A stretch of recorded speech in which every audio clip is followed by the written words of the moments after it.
రైతు సోదరులకు, వ్యాపారస్తులకు మరియు ప్రేక్షకులకు అందరికీ నా నమస్కారం. ఈరోజు 25వ తారీఖు నవంబర్ నెల 2024. ఈరోజు మన మదనపల్లి టొమాటో మార్కెట్లో దిగుమతి ఏ విధంగా ఉందనేది మనం ఈ వీడియోలో తెలుసుకుందాం. ముందుగా మన ఛానల్ని ఇంకా ఎవరైనా సబ్స్క్రైబ్ చేసుకోకపోతే ఇప్పుడే సబ్స్క్రైబ్ చేసుకోండి. ఆల్ నోటిఫికేషన్స్ ఆన్లో పెట్టుకోండి. వీడియోస్ మిస్ అవ్వకుండా చూడండి. అలాగే ఒక లైక్ కొట్టి సపోర్ట్ చేయండి. ఇక దిగుమతి విషయానికి వచ్చినట్టయితే ముందుగా టీవీఎస్ మండి లైన్లో చూసుకున్నట్టయితే నిన్నట్లాగే దిగుమతి అయితే ఉందని చెప్పవచ్చు. కాస్త ఒక 5% అటు ఇటు తగ్గినట్టుగా అనిపిస్తుంది. దాదాపు అన్ని మండీలు చూసుకున్నా కూడా ఒక 5%, 10% తగ్గినట్టుగా అయితే అనిపిస్తుంది.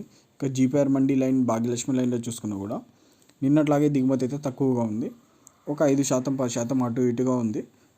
అటు ఇటుగా అన్నా కూడా తక్కువే ఉందని చెప్పవచ్చు. చూద్దాం మరి ధరలు పెరుగుతాయా తగ్గుతాయా అనేది నేను మీకు నెక్స్ట్ వీడియోలో అప్డేట్ చేస్తాను. ఫుల్ ఆక్షన్ ప్రైజెస్ అన్నీ అప్డేట్ చేస్తాను. మిస్ అవ్వకుండా చూడడానికి ఇప్పుడే మన ఛానల్ని సబ్స్క్రైబ్ చేసుకోండి. ప్రతిరోజు మార్కెట్ ధరల కోసం ఇప్పుడే మన ఛానల్ని సబ్స్క్రైబ్ చేయండి, లైక్ చేయండి, షేర్ చేయండి.